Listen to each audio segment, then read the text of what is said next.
Welcome to section 7.2, the converse of the Pythagorean theorem. Okay, so we just got done talking about the Pythagorean theorem, which says that if I give you a right triangle, then you can find the length, and I give you two sides, you can find the length of the third side, right? A squared plus b squared equals c squared. The converse of the Pythagorean theorem says something different. In fact, the kind of the opposite. It says if the square of the length of the longest side of a triangle is equal to the sum of the squares, so if a squared plus b squared equals c squared, then we have a right triangle. See how it's kind of the opposite direction of what the Pythagorean theorem talks about. Okay, so here we have a triangle ABC, everyone's favorite triangle, and we have the little sides here. The side opposite C is C, opposite of A is little a, opposite of B is little b. Okay, so the converse says this. It says if I take, so it says this, if a squared plus b squared equals c squared in a given triangle, then I know this. Then I know, I don't actually want to write that. That's okay. Then, so it says, then triangle ABC is right. And that's the converse of the Pythagorean theorem. So we could use this as an example. I could give you a triangle and a bunch of side lengths. You plug it into a squared plus b squared equals c squared. See if that thing is true. If it is, you know you have a right triangle. That's the converse of the Pythagorean theorem. Okay, Theorem 7.3 says something a little bit different than the converse, but it's quite an interesting result. It says this: if I give you a triangle, a random triangle, you can tell by its side lengths whether or not you've got an acute triangle. And here's what it says. It says if I perform the Pythagorean theorem, so if c squared is less than a squared plus b squared, if the hypotenuse, or the longest side is c, right? So remember that c is the longest side. If c squared is less than those squares of the other two sides added together, then the triangle is acute.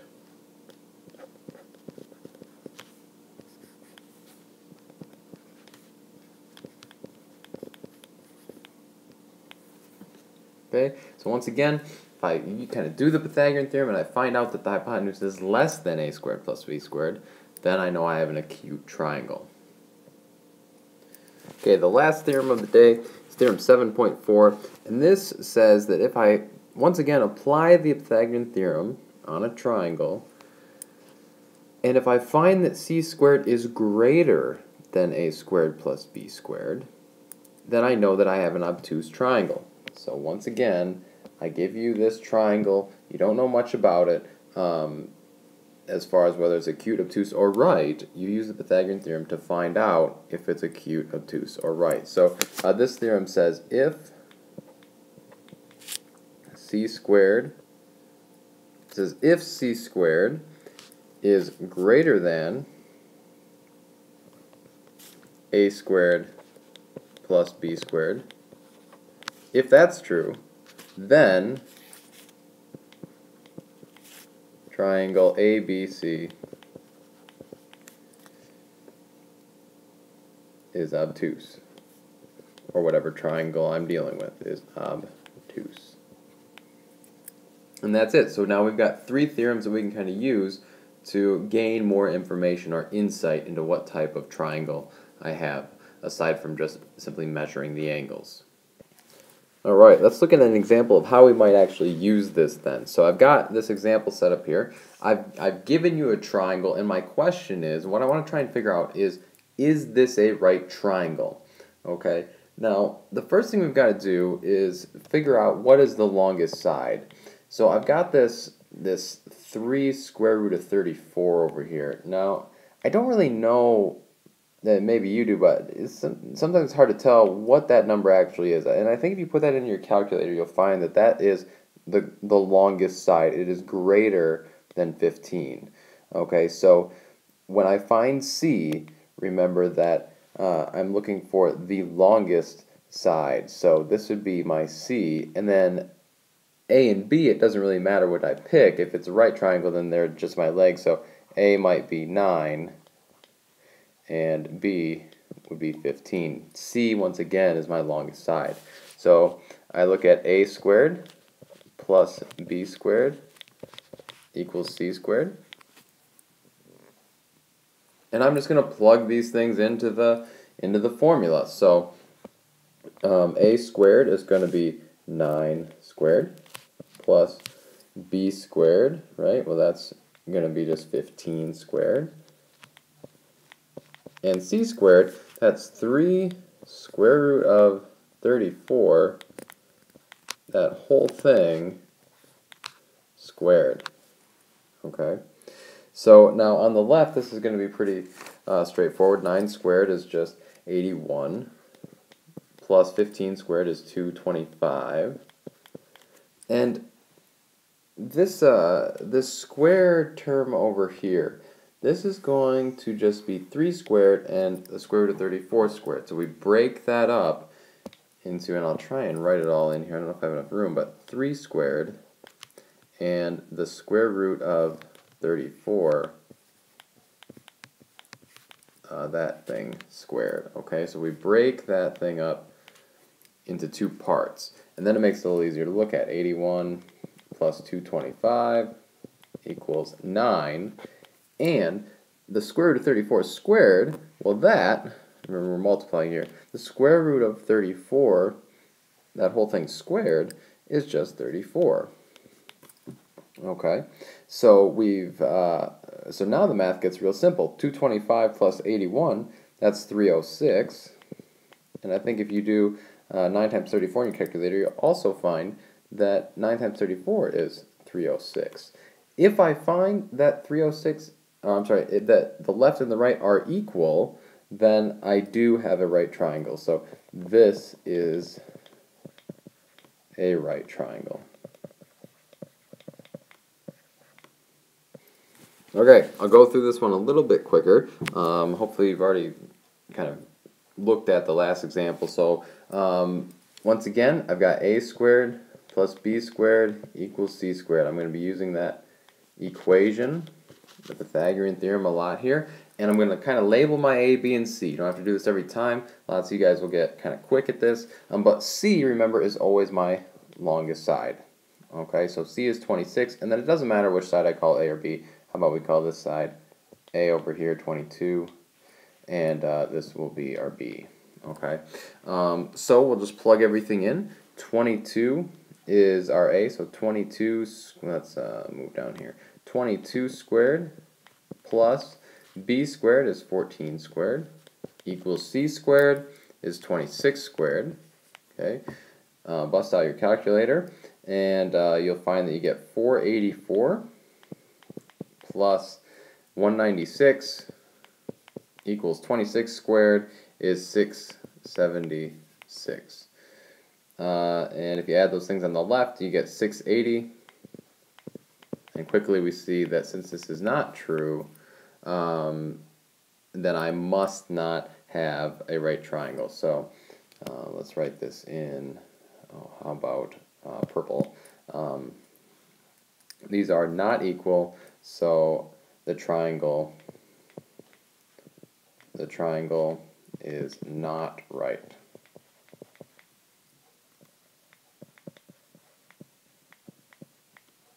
Okay, now the next theorems will give us a little bit more information about what this means when 676 is less than 680, but we'll talk about that in a future example. Okay, so let's move on to the next example to the back of your notes page. Okay, so this example is a little bit more complex. I want to do 2 things. Number 1, I want to know, can the lengths form a triangle? If the lengths can form a triangle, so these 3 measures that I've given you here, 4.3, 5.2, and 6.1, if they will form a triangle, what type of triangle will they form? Okay, so two things. Alright, let's first get a picture. That's always a great idea. Let's get a picture of what we're dealing with here. And I don't know really what the triangle looks like, but I know I've got three sides that are different lengths. I know my longest side is 6.1. And I know that one side is 4.3, maybe this side here, and another side is 5.2, maybe this side here. Okay? So, first thing to find out whether this actually makes a triangle or not, my rule is that any two sides of the triangle added together must be greater than the third side. So I need to check two things. One is 4.3 plus 5.2 greater than greater than 6.1. And you find out when you add these that 9.5 is greater than 6.1. So yes, that one works. The next one I check is so the next one I'm going to check is 4.3 plus 6.1. Is that greater than 5.2? And clearly it is. So this definitely makes a triangle. So do those quick checks at the beginning, and we find out that it does in fact make a triangle. The next step is kind of the new stuff here. Is let's divide this here. The new stuff, part 2, is I want to determine what type of triangle it is. And here's how I like to set it up. I know that I'm going to have c squared, but now here's what I don't know. I don't know if I've got less than, greater than, or equal to, so I just kind of leave a blank space here. Something a squared plus b squared. If we think back to those theorems that we learned today, we're looking for either less than, greater than, or equal to in this little blank here. My c is going to be 6.1, that's my longest side, so 6.1 squared. Something a squared, let's just call that 4.3 squared, plus 5.2 is my last side, that thing squared. Okay, so I find out that this is, on the left here, is 37.21. Once again, don't know what's going in there yet. 4.3 squared is 18.49. Plus 5.2 squared is 27.04. And I find out that when I actually do this addition, that 37.21, fill in the blank in 1 second, is going to be something compared to 45.53. Now stop. We want to determine if this is an acute or obtuse triangle. Okay, or a right triangle. Obviously it's not a right triangle. Alright, to figure that out, I need to check my theorem and say, hey, if c squared turns out is less than 45.53, what does that mean? So on the quiz, you'll get down to this kind of thing here. We've got two different numbers, and you have c squared is less than a squared plus b squared. What does that mean? I'm going to pause and go check. And then when you come back, that means that I have an acute triangle, right? So this rule is if c squared is less than a squared plus b squared, then my triangle is acute. So this triangle is also acute. So my answer here for part 2 is that I have an acute triangle. Alright, I want to skip that one, the example in the middle there with all the decimals. That'd be a great thing for you to try out. And I think when you actually do it, you find out, might want to pause it and try. Okay, hopefully you went and tried it, and hopefully you found that it wasn't an obtuse triangle. So, like I've said before, the way to get the most out of these videos is to pause, try the examples, and see how well you did. Hopefully you did that second example with 11.2, 6.5, 7.1. Hopefully you did that and found that it was an obtuse triangle. Now, I want to do this last example with some rounder numbers here, 15, 36, and 39. And I want to remind you of a couple things, right? This is a triangle, or we think it is. So this triangle, we're not entirely sure what it looks like. It might be something like this. With one side, the shortest side is 15. Another side 36, and the longest side is 39. So immediately, I know that I have c squared, I know that I have c, and then we'll just say b and a, right? C is almost always my longest side. Okay, so the first thing I want to do is check and see if this is actually a triangle or not.